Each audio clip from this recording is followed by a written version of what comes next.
Shelves. Often they're cluttered, motionless, boring, predictable, but do they have to be? What if we were to have moving shelves? Shelves that could slide to the side, revealing a secret storage compartment behind them.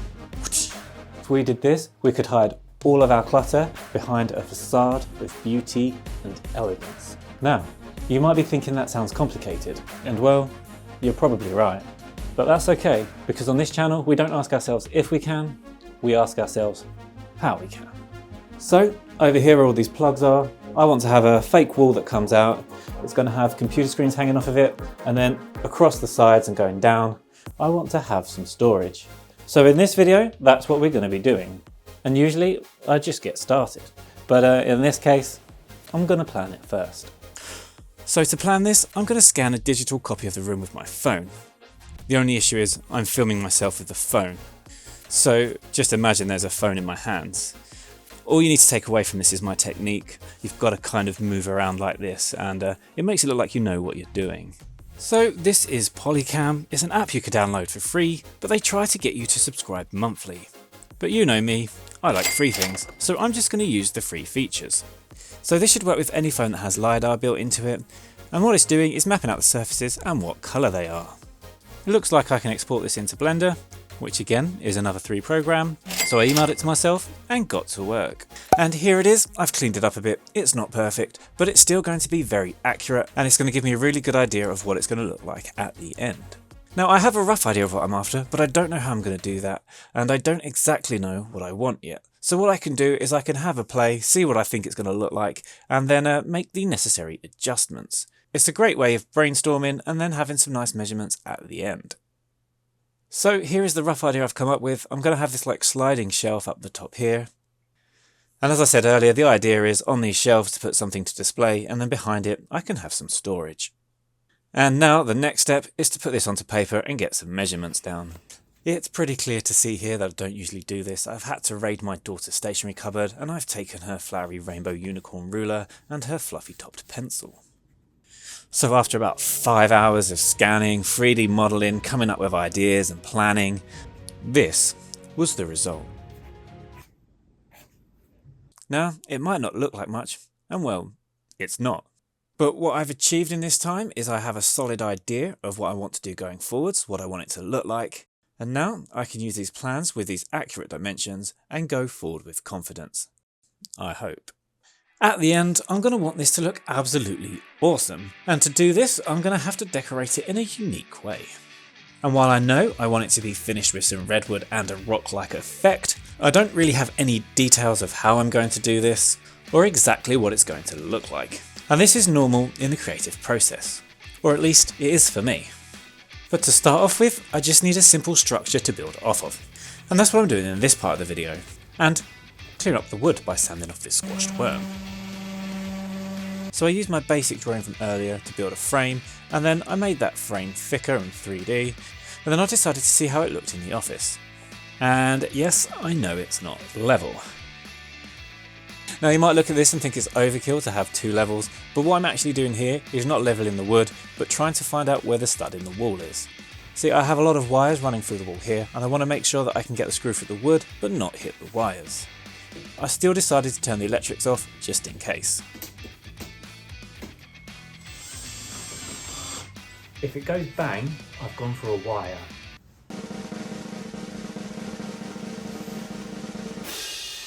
Oh, good. I'm going to use these to go into the plasterboard. Now, when I did it on the heater down there, I managed to ruin the wall because I put screws in that were too long, and it basically twisted these in the wall, and it just ripped the wall apart. So what I've decided to do is put the raw plug against the wood and then hold the screw alongside it to see how far into the raw plug the screw will go. And as you can see here, it will hit the end bit of metal, which could cause issues and make the whole raw plug spin the wall and rip the wall apart. Shorter screw seems like the obvious option, but it means I've got to go to the shop for the 3rd time today, and it'll be more expensive. So I've decided to cut the end off that the screw gets caught on, drill a 6mm hole, and then screw into the plasterboard like this. So there we go, a little pro tip for you, or maybe a bit of a hack tip, might be a more accurate description. I've just thought I should have used a screwdriver there, so for the next one, I'm going to use a screwdriver. Okay, so the screwdriver's upstairs. I'm just going to be really gentle with the drill.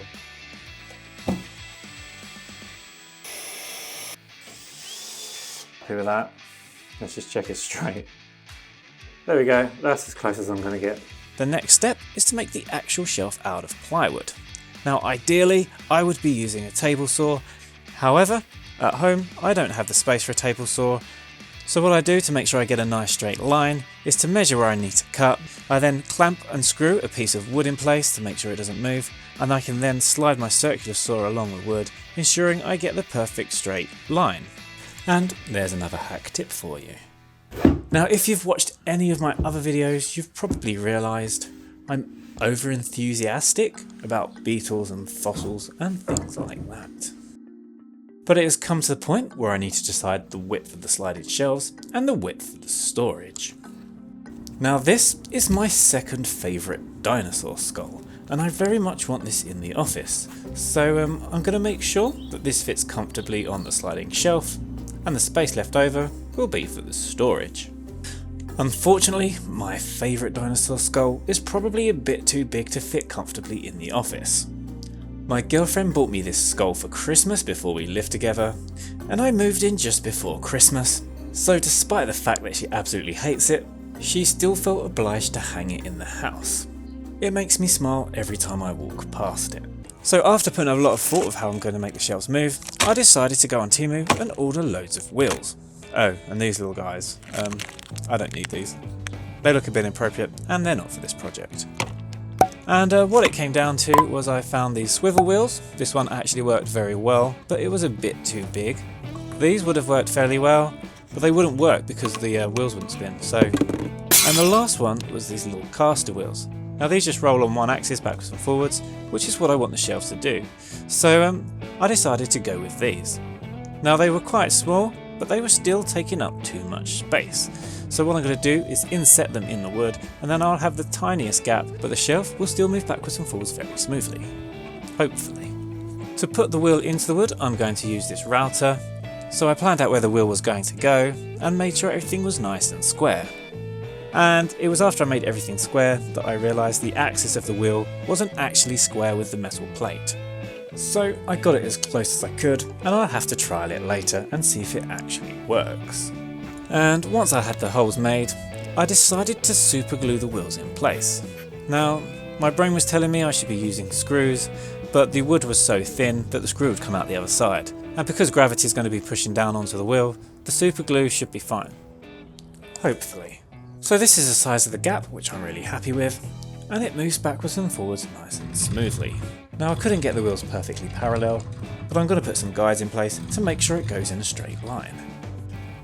This piece of wood is going to be one of my guides, and it's going to hang from the ceiling. And where the ceiling isn't level, I'm going to have to put a slight angle on it. And as you can probably tell from the top of the angle finder, I've done it slightly wrong. And I correct this later on by changing the angle on the circular saw. So now is probably a good time to tell you, this YouTube channel isn't about telling you how to make things. There will be thousands of videos out there by better carpenters, by better artists, that will be able to show you exactly how to do things really well. Now while I do try to provide as many useful tips as possible, I really want to create something different, something unique, and something that nobody has seen before. And I also want the people that watch these videos to go away, try something different, and to really push their limits. Now when you do something that's never been seen before and you push your limits, like I do constantly throughout all of my videos, you're going to make tons of mistakes, and the important thing to take away from this is just to keep going. And my promise to anybody that subscribes is to keep giving you motivation and keep giving you new ideas, and eventually create a community where we can all grow together. So I need a wall to hide the monitors in, and also to hide the shelves when they slide out of the way. Now making the wall, I hit a ton of challenges. It's not something I've done before, I've never created the rock effect, and I also got my measurements wrong and had to think creatively to fit everything in the space I had. Now the blade in my jigsaw keeps falling out because it's broken, so I'm going to use my router as a jigsaw. And I'm using 12mm ply here, and this is going to be the wall that my monitors mount onto. Originally, I was going to mount the monitors on the wall on the side that was nearest to me, but by the time I've come out the 12mm for the plywood, put the rock effect on, and then put the monitor on top of that, I feel the monitors are going to be really close to me, and I'm not going to have a lot of space for my keyboard and my mouse. As a result of this, I've decided to mount them on the inside of the wall. This will make it easier to run the wires, it will give me more space on the desk, but it does mean I won't be able to adjust the angle of them when they're in place. But I think it's a trade-off worth having. However, if we look at the top screen here, I cannot mount that on the inside because I have a beam running across there. And I can't cut that beam because it's supporting the shelves, so I've got to find a way around it. Now I've been thinking about this for a while, and the only thing I can think of doing is cutting the top part off and moving it forward slightly. And I think that's the only option I've really got. So I used to be a photographer for a newspaper, and there would be some days where they'd already had the page filled out and then I'd have to take a picture to fill in the page. Now I often found when doing this, it greatly restricted what I could take. If I knew I had to take a picture with a weird shape or parts cut out of it, it made me think differently, come up with new ideas, and that made me more creative. Now I really was not keen on bringing the monitor forwards, it created a lot more work, and it also created more problems for me to solve.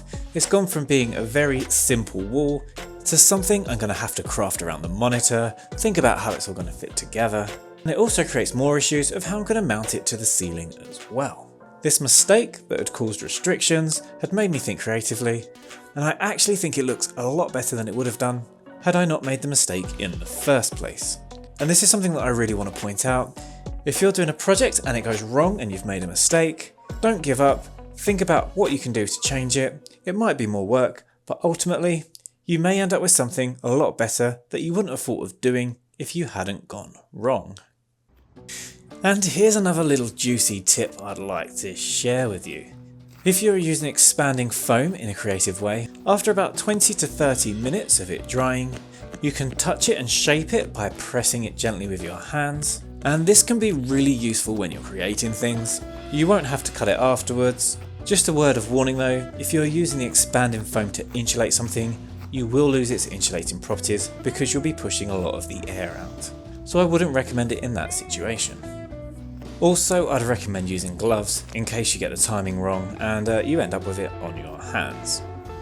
So where I've made the wall come off the wall a bit, I need a way to pad it out, and to do this I'm going to use the insulation board that I overordered when I was building the office. But it's come in extremely useful for this project. Even if I'm just cutting a thin bit of plywood or a small piece of wood, I can use it to support it and just cut straight through the board. I've also decided to chop it up and make it thinner and use it as some extra rocks on the wall. And I've even had other projects where I've made sculptures where this has been the key thing that I have sculpted. I'd also like to say that I sculpted this out of foam, but the truth is, it was £8 off of Temu. Next, I decided to make a hole in the wall so I could access it. I used my multi-tool this time because my jigsaw was broken, and my router was burnt out after cutting out the last piece of wood.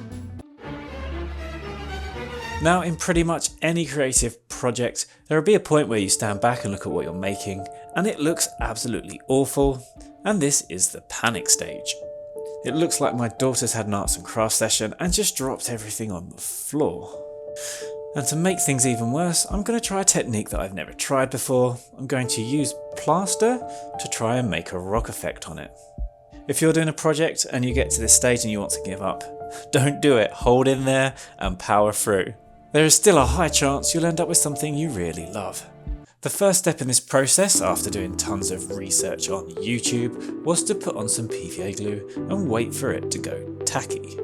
I also found a lot of YouTubers that had this secret recipe they used, and they would use different things like cement, plaster, sand, glue, and mystery bottles where you had no idea what they were using or what ratios they were using them in. But I found one person that was using just plaster and water. That seemed simple, and I decided to give that a go. I made a fairly thick but wet mixture and just slopped it on, and as it was drying I used a brush and a spatula to shape it. Now, as I said before, this was my first time doing this technique, so I didn't do a tutorial on it because I didn't have a clue what I was doing. but I was extremely happy with the outcome. It's something that I'm going to be doing more, so keep your eye out for this technique in future videos, because I will go over how I've done this in more detail. I wanted the stone to look like slate, so I used dark blues and greys as a base, and then I used light blue with a dry brush technique to get this effect. I then had to wait a week for all the paint to dry properly before I could finish, and then used a quick dry lacquer to protect it. I was so happy with the results, I decided to make the side of the wall the same. The only difference is, this one was going to need doors, so I might need to borrow this. So after salvaging the cabinet I found by the side of the road, I was extremely happy with the results. At this stage it was just a case of some finishing touches, and then the shelves would be done. But just to be more complicated, I decided to add a door to the hole to hide all the wires behind the wall. I really enjoyed making this door, so I decided to make a separate video of it where I could cover everything I needed to do, from sanding it to creating the design, to laser cutting it and hanging it. It's a bit more of an informative video, which is different from my usual style. And if that interests you, consider hitting that subscribe button and that bell icon, because it'll be coming out soon. But now is the time to put it all together, and this is where I realised I could now move my computer in and finally get out from the cupboard under the stairs. So I was just about to move my computer in, and then I remembered I don't have connection to the internet. I can't get the Wi-Fi from the house out here, which means I need to go out and pick up some 3-metre conduit. I decided the bicycle was the best vehicle for this. And then finally, I've got my computer in the office. So from digging the foundations to getting my computer in the office, it has been 619 days. It's cost me just under 9 grand. This shelf project, I've had a lot of free things, but the things I've paid for have cost just under £200. But I'm really beginning to see the end, and it's starting to feel worth it. Here I'm soldering a wire to a brass beetle, because this is going to be the switch to turn on the LEDs in my desk. I did a separate video on that earlier, so if you like the look of it, I recommend giving it a watch. Now that's all hooked up, all I have to do is put the monitor in, and I've finally finished the shelves and the wall that hides them. So I have got editing to do today, and when I first thought about this, I felt really depressed. I didn't want to go and sit under the cupboard in the stairs, and then I realised I don't have to, because I have now moved my computer into the office. And this feels so good, even if I don't have my own mouse mat yet. And here it is, working as it should. Now there is still so much I've got to do in the office, so many small little projects before this is done. If you'd like to see them, hit that subscribe button and you'll know when they come out. But as a whole, where it is right now, I am very happy with it. There are a few things I don't like the tape on the side of the cupboards. I think in the long run I'm going to find a way to cover these over. And there's a large part of me that feels I should have it completely finished before I share it with YouTube. But the truth is, when you're working on a project like this, it's going to keep developing, it's going to keep growing as we're moving forwards, and it's never really going to be finished. So if you're at home or work right now with a similar conflict, just remember that any project like this is a process, it's not a finished result, and you just keep going and you keep improving and you keep making things better. When I got to this stage, I thought to myself, I've finally got to a stage where all my hard work is paying off. So this feels like the beginning of a new chapter in my life. I really want to push forwards with some new ideas, and I hope you come and join me for the journey. And in case you noticed this little beetle and wondered what it does, here it is. I used what I learned from building the desk and also did it in these shelves, and I added these LEDs. It's got a slightly different program, but it just goes to show how when you learn something new in one project, you can apply it to another one. And now I can finally work in comfort, although there is still a long way to go.